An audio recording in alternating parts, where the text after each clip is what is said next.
여러분 안녕하십니까? 채널K 뉴스입니다. 가장 강력한 대북 제재 결의안이 오늘 유엔 안보리에서 만장일치로 채택됐습니다. 이제까지는 금지 품목이 의심되는 경우에 한해서만 조사했지만 이젠 육로, 해로, 항로를 오가는 모든 화물에 대해 조사가 의무화됩니다. 유엔 안보리는 오늘 오전 10시 유엔 본부에서 회의를 열고 북한의 4차 핵실험에 대응하기 위한 대북 제재 결의안을 15개 이사국 만장일치로 채택했습니다. 유엔 역사상 개별 국가에 대한 가장 강력한 제재 내용을 담고 있는 것으로 평가되는 대북 제재 결의안은 대량 살상 무기 및 재래식 무기 개발 관련 품목 수출 금지, 북한산 광물 자원 수입 금지, 항공유 공급 판매 중지, 금수품 선적이 의심되는 북한 선박의 입항 금지, 자국 내 북한 은행 지점 폐쇄 등이 담겨 있습니다. 유엔 안보리 결의안은 원칙적으로 채택 즉시 모든 회원국에 효력을 발휘하며 회원국들이 90일 이내에 이행 방안 보고서를 제출하도록 하는 등 후속 조치가 이어지게 됩니다. 어제 치러진 슈퍼 화요일 경선, 민주당에서는 힐러리 클린턴 전 국무장관이, 공화당에서는 도널드 트럼프 후보가 압승을 거뒀습니다. 두 후보의 승리가 계속 이어갈 수 있을지 관심이 점점 뜨거워지고 있습니다. 어제 열린 슈퍼 화요일 경선에서 민주당 힐러리 클린턴 전 국무장관은 예상대로 남부 지역을 휩쓸었습니다. 이날 양당 경선이 열린 지역은 텍사스와 조지아, 엘라바마, 아칸소, 콜로라도와 매사추세츠, 미네소타, 오클라호마와 테네시, 버몬트, 버지니아 등입니다. 이곳에 걸린 대의원만 민주당은 전체 대의원 4,763명에 23.7%인 1,034명, 공화당은 2,472명에 26.7%인 661명으로 전체 대의원의 4분의 1 수준입니다.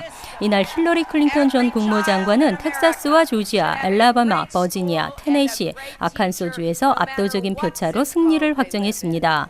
버니 샌더스 연방상원 의원은 자신의 거주지인 버몬트와 오클라호마에서 승리했습니다. 공화당의 부동산 재벌 도널드 트럼프는 버지니아와 매사추세츠, 테네시, 엘라바마, 조지아주에서 선두를 달리며 사실상 승리가 확정됐습니다. 이후 5일과 6일, 8일에는 캔자스와 루이지애나, 미시간, 미시시피 등에서 선거가 치러집니다. 뉴욕주 1심 판결의 효력이 일시 중지되면서 아직도 뉴욕 한인회장 소송은 마무리가 되지 않고 있습니다. 이런 가운데 한인회 회칙위원회는 민 회장을 상대로 또 다른 소장을 접수한 것으로 알려졌습니다. 뉴욕 한인회 회칙위원회 민경원 위원장과 이서구, 김영길 위원은 지난 29일 뉴욕주 맨해튼 지법에 제출한 소장에서 민승기 씨가 더 이상 뉴욕 한인회관을 매각, 리스 또는 개발하려는 일체 행위와 부동산 거래 시도를 금지시켜 달라고 요구했습니다. 이들은 소장에서 뉴욕 한인회 회칙에 따라 한인회관의 매각은 역대 회장단 협의회의 심의를 받은 후 이사회의 심의를 거쳐 총회에서 승인을 받아야 한다고 강조했습니다. 하지만 민승기 씨 측이 이를 무시한 채 회관 매각이나 개발 등을 추진해 왔다는 내용입니다. 이에 대해 민승기 씨 측 뉴욕 한인회는 터무니없는 주장이라고 일축했습니다. 민 회장은 회관 재개발 프로젝트는 이미 무산된 것처럼 보인다며 사실상 백지화됐고 소장을 받는 대로 검토하고 반박 입장을 내겠다고 덧붙였습니다.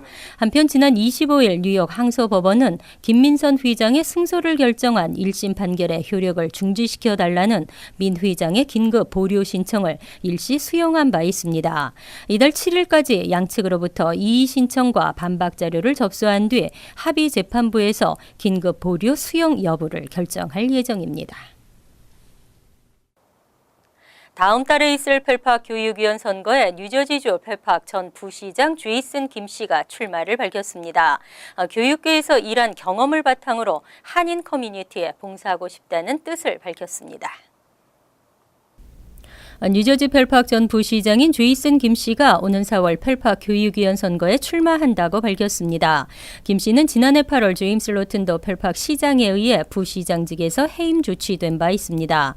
이후 펠팍 도서관의 부관장으로 일해오던 김 씨는 오는 4월 19일 치러지는 펠팍 교육위원 선거에 후보로 출마할 계획입니다.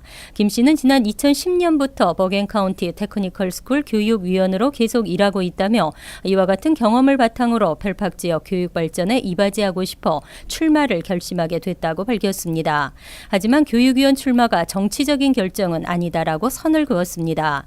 펠팍타운 정부에 따르면 교육위원 3명을 선출하는 이번 선거에는 총 9명의 후보가 출마했습니다. 한인 후보는 총 2명으로 김 씨 외에 스테파니 장 씨가 출마한 것으로 확인됐습니다. 재외공간들의 재외국민에 대한 지원 확대가 필요하다는 보고서가 나왔습니다. 재외국민 보호와 기업 지원, 차세대 육성 등을 확대할 것을 요구했습니다. 국회 외교통일위원회가 최근 공개한 2015년도 국정감사 결과 보고서는 미국 내 재외공관들이 차세대 육성 및 주류사회 진출을 적극 지원하고 재외국민 수감자에 대해 영사 면담을 확대하는 등 재외국민 보호에 적극 나서야 한다고 지적했습니다. 외교위는 지난해 9월 10일부터 10월 8일까지 외교부와 주미대사관, 뉴욕, 보스턴, 시카고, 애틀랜타 총영사관을 대상으로 국정감사를 실시한 바 있습니다. 외교위는 국정감사 결과 미국 내 재외공관들이 관내 현지 의원 등 주요 인사들에 대한 관리를 강화하고 민간 교류 활성화에 초점을 둔 공공 외교 접근을 도모해야 하며 미국 진출 기업에 대한 지원을 강화하고 차세대 육성을 위한 컨퍼런스를 확대할 것을 주문했습니다. 또 관할 지역 내 한인 단체들에 대한 재외동포 재단의 지원 사업에서 보조금 지원 기준의 합리성을 제고하고 평통자문위원 선정 시 정치적 편향성에 대해 면밀히 검토하는 등 정치적으로 중립성을 지킬 것을 요구했습니다. 이 밖에도 뉴욕 한인회와 미주 한인회 총연합회 등 분규단체로 지정된 한인단체들의 정상화를 위해 재외동포재단이 중재 매뉴얼 구축 등의 제도 개선이 필요하다고 지적했습니다. 투자이민 프로그램의 시효 연장을 놓고 의회는 줄다리기를 하고 있지만 투자이민 열기는 식을 줄을 모르고 있는데요. 그 어느 때보다 뜨거운 인기로 역대 최고를 기록하면서 적체 또한 급증하고 있습니다. 연방이민서비스국과 국무부의 지난해 통계 자료에 따르면 2015 회계년도에 투자이민을 신청한 외국인 사업가는 14,373명으로 확인돼 투자이민 프로그램이 도입된 이래 최고치를 경신했습니다. 투자이민이 처음으로 신청자 10,000명을 넘어섰던 2014 회계년도에 비해 31% 증가했고 지난 2008년과 비교하면 무려 10배가 넘는 폭발적인 성장세를 기록했습니다. 전문가들은 연방의회가 투자이민 프로그램의 규제 강화를 주장하며 프로그램 시효 연장 여부를 놓고 논쟁 중인 것과는 달리 외국인 사업가들의 투자이민 열기는 갈수록 뜨거워지고 있다고 분석했습니다. 투자이민 신청 급증으로 처리가 지연되면서 적체가 급증되고 신청서 처리를 대기 중인 투자이민 신청자도 역대 최고치를 기록했습니다. 2015 회계년도 기준 승인을 기다리고 있는 투자이민 신청자는 17,326명으로 집계됐습니다. 전년에 12,453명과 비교하면 40% 이상 증가하며 지난해 역대 최고치를 다시 경신했습니다. 2016 연방 빈곤 기준선이 어제부터 적용됐습니다. 이에 의해 가족 이민 초청 재정 보증 기준도 인상됐습니다. 연방보건복지부는 2016년 연방빈곤 기준선을 발표하고 새 가이드라인이 3월 1일부터 적용된다고 밝혔습니다. 이번 연방빈곤 기준선에 따르면 알래스카와 하와이를 제외한 48개 주 거주자는 2인 가족 기준 연소득이 16,020달러로 상향 조정됐습니다. 또 3인 가족은 21,160달러, 4인 가족은 24,300달러 등으로 각각 올랐습니다. 이에 따라 가족이민 초청을 위한 재정 보증 기준도 연방 빈곤선에 맞춰 인상됩니다. 이민 귀화국은 가족 이민을 초청할 경우 미국 내 초청자 가족 수와 초청 대상자 수를 합한 가족 수에 해당하는 연방 빈곤선의 125% 이상 소득을 벌고 있음을 증명하는 서류를 제출하도록 하고 있습니다. 예를 들어 미국 내 3인 가정을 꾸리고 있는 가장이 한국의 아버지와 어머니 2명을 초청하기 위해서는 5인 가족 연방 빈곤선 28,440달러에 125%인 35,550달러를 넘는 소득이 있어야 합니다. 가족 인원 1명 추가 시 이민 초청에 필요한 연간 소득은 5,200달러가량씩 인상됩니다. 2년차 시행에 들어간 오바마 케어에 대한 평가가 냉혹합니다. 오바마 케어 가입자의 10명 중 8명이 별 혜택이 없거나 오히려 불이익을 주고 있다고 평가했습니다. 지난달 29일 공영 라디오 방송 NPR과 로버트 우드 존슨 재단 등은 지난해 9월부터 11월 사이 뉴저지와 플로리다, 캔자스, 오하이오, 오리건, 텍사스, 위스콘신에 사는 1,002명을 대상으로 전화 설문조사를 벌였습니다. 여론조사 결과에 따르면 오바마 케어가 별다른 도움이 되지 않는다는 응답은 56%에 달했습니다. 오히려 불이익을 주고 있다는 응답도 25%나 됐고, 반면 직접적인 도움이 된다는 응답은 15%에 그쳤습니다. 뉴저지주는 설문 대상의 53%가 별다른 도움을 느끼지 못한다, 25%는 불이익을 준다고 대답했고, 도움이 된다는 응답은 18%에 불과했습니다. 특히 이번 조사에서는 저소득층일수록 의료 서비스에 대한 만족도가 상대적으로 낮은 것으로 나타났습니다. 또 지난 2014년 오바마 케어 시행 이후 2년간 건강보험 혜택이 더 좋아졌는지에 대한 질문에서는 전체의 70%가 별 차이가 없다고 대답했습니다. 해당 질문에 대해 뉴저지 주민들은 66%가 별 차이가 없다, 20%는 혜택이 더 좋아졌다, 10%는 보험 혜택이 더 나빠졌다고 대답했습니다. 뉴욕시경의 공권력 남용이 도마에 오른 것은 수차례인데요. 이번엔 경찰의 영장 없는 가택 진입이 전체 10%를 차지하는 것으로 나타나 논란이 되고 있습니다. 경찰 감시기구인 공권력 남용조사위원회는 지난 2010에서 15년 발생한 경찰의 공권력 남용 행위 1,762건을 분석한 결과 이 중 10%가량인 180건이 경찰의 영장 없는 가택 진입 불법 수사 관련이었다고 밝혔습니다. 뉴욕시는 판사가 발부한 영장 없이는 함부로 집에 들어가 수사를 할 수 없도록 규정하고 있습니다. 단 즉각적으로 위협이 되는 용의자의 경우는 제외됩니다.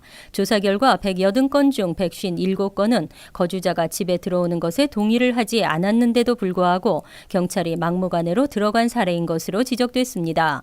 공권력 남용조사위원회는 또 보고서에서 영장 없이 불법 수사를 펼친 절반 이상의 케이스는 흑인이 대상이었고 수색을 한 경찰은 대부분 백인이었다고 지적했습니다.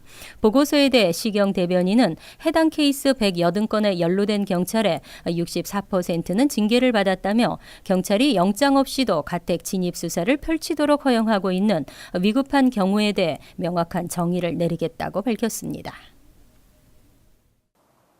이어서 LA 지역 한인사회 소식입니다. 일제에 대한 대한민국의 독립은 수많은 애국지사들의 피와 땀 그리고 노력이 있었기에 가능했습니다.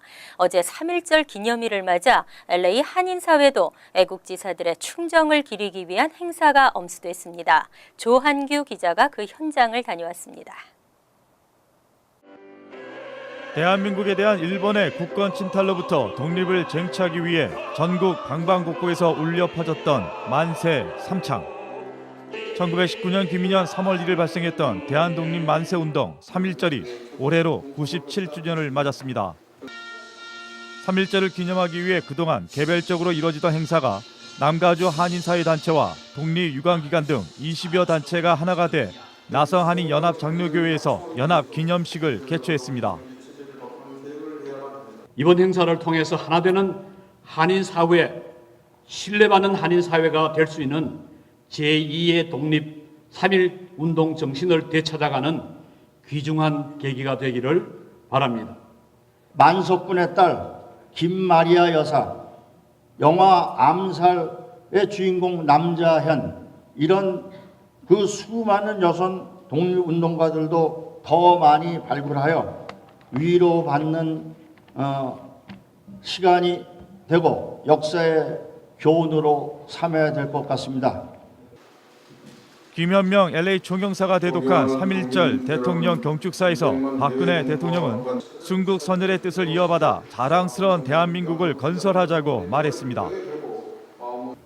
조국의 광복을 이루어 자유롭고 번영된 대한민국에 살고 있는 지금 선열들이 피 흘려 세운 이 조국을 진정한 평화 통일을 이루어 후손에게 물려주는 것이야말로 우리가 그분들에게 갚아야 할 소명이라 생각합니다. 남가주 한인사회가 한마음 한뜻으로 3.1절 행사를 종교계, 교육계 등이 참여하는 범동포 행사를 개최한 것은 의미를 부여할 수 있지만 참여 인원이 150여 명 정도의 소수에 그치고 1.5세, 2세 한인은 물론 단체들의 참여는 전무하다시피 해 아쉬움을 남겼습니다. 이제 앞으로서는 이제 좀 젊은 친구들 1.5, 2세 분들께서 많이 참석해 주셔서 같이 한인 다른 이제 어르신들과 함께 3.1절 운동 행사가 되었으면 좋겠습니다. 기념식 이외에도 3.1절 LA 연합 기념 행사로 로즈데일 독립유공자 묘지 참배 헌화와 남가주 지역 독립사적지 탐방 행사도 이루어졌습니다. 대한민국 만세! TVK 뉴스 조한규입니다. 월드리포트입니다. 세상은 그야말로 요지경입니다. 공기, 햇볕은 공짜라지만 이것도 언제까지 그럴까요? 그런가 하면 숨겨왔던 내 감정을 표출할 수가 없어 눈물을 닦아주는 사람도 필요합니다.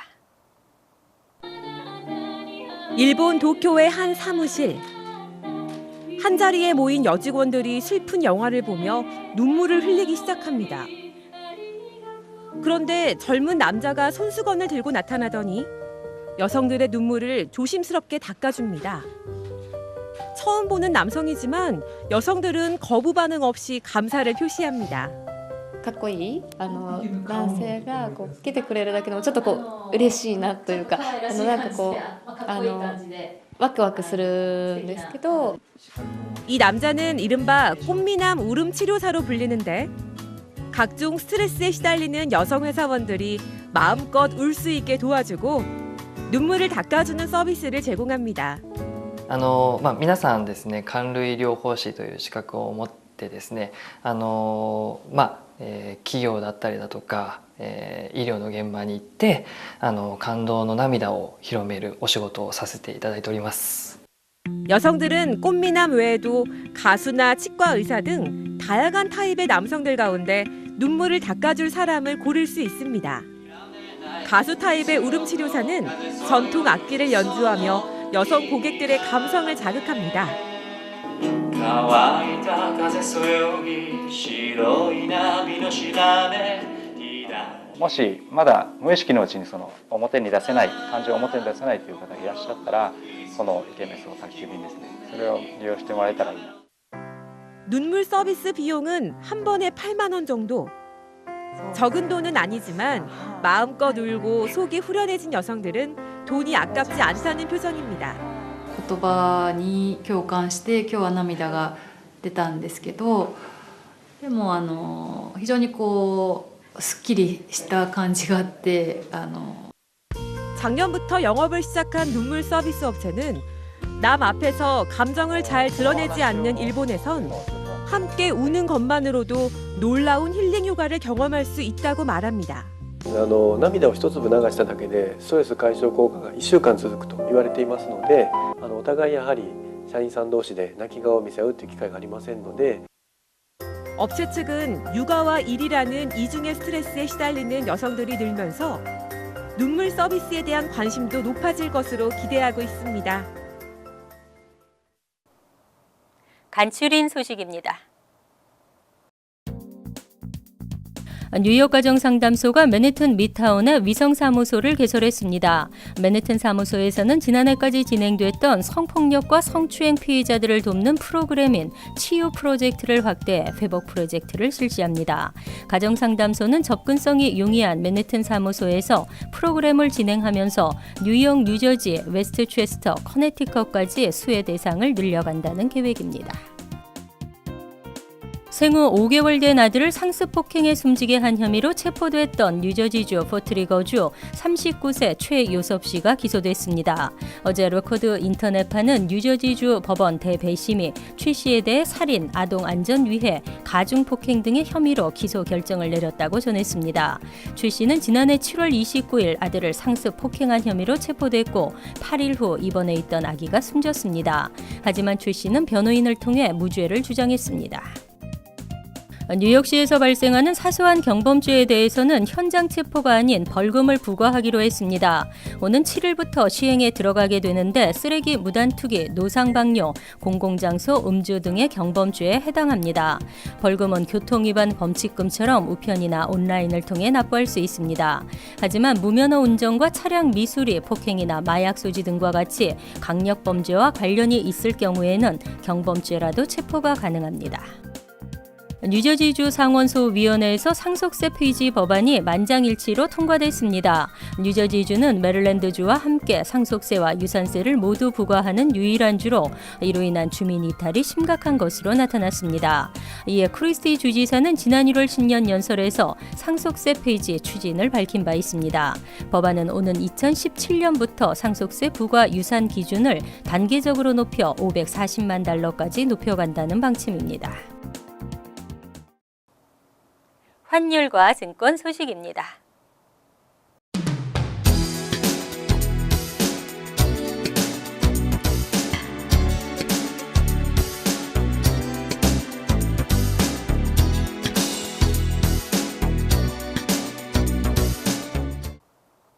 이어서 날씨입니다.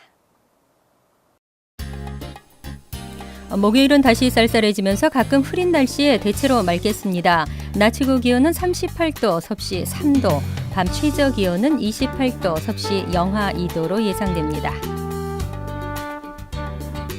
금요일은 쌀쌀한 가운데 한 차례 눈발이 날리겠습니다. 토요일은 다소 기온이 올라가겠고 가끔 흐리겠습니다. 일요일은 곳에 따라 간간히 흐린 날씨가 예상됩니다.